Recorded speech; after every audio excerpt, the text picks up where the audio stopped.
Vatsal Gandhi from Robofunlab, Porbandar. My project name is Scarecrow.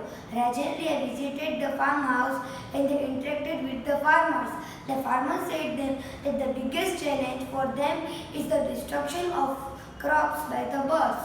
So, they decided to make a scarecrow by their robotic skills and to give the farmers. So, I have made a scarecrow from SPM and Pneumatic kit. I have used 2 air tank, 1 pump, 4 valves and 4 cylinders.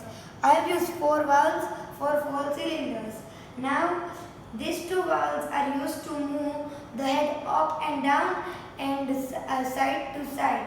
And these 2 valves are moved to use the head up and down. So let's see how it's work. And this is the farm where crops are there. And by seeing this scarecrow, this bird is being scared. Now let's see.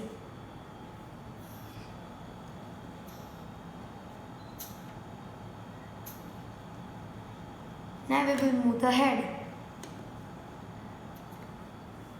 Goes up, down. Diagonal up, diagonal down. I have decorated this scarecrow as a real human being by these blocks as a shirt and by this as an our face. Thank you and have a nice day.